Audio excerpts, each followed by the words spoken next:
Hey there, this is Surya from GrandSlamFunnels.com, and this video is about the 4 critical components that you would need for a webinar funnel. For example, let's take the funnel that I have built. Let's take this funnel. This is actually built in ClickFunnels, and the same can be applied in Go High Level, whatever platform that you're using. But the concept is people opt in. What happens on the backend?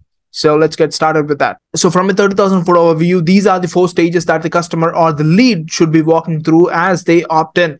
The very first stage is tag plus list. Immediately add them to a tag and assign them a list so that you know that if you want to send a broadcast email, you can use that list as a reference so that you know that, hey, these are the people who have opted into this funnel. So again, a list is really helpful, and always have them either a tag or either to a list. In most of the cases, have both so that it will be easier on the back end as you scale.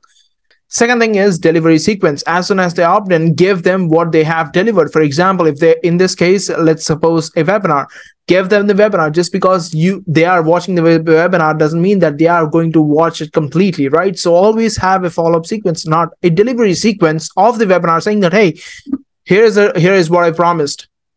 Just like a lead capture, say that, hey, here is the webinar link, go watch it here. And again, this is not a follow-up sequence.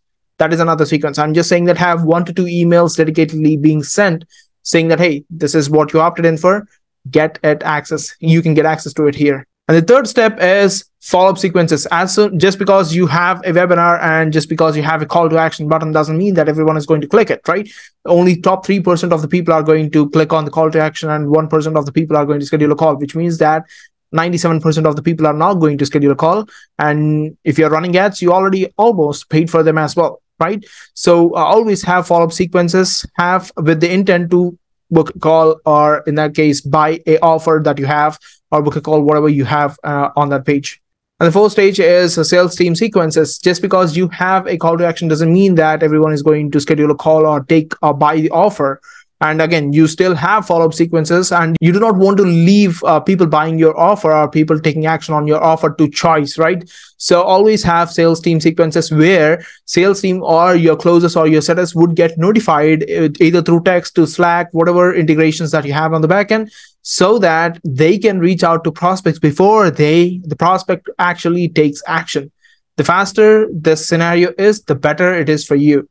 Again, these are the 4 stages. Again, this is kind of just an overview of what a webinar funnel backend of a webinar funnel would look like. We'll be talking tomorrow on how building the sequence in Keep. See you tomorrow.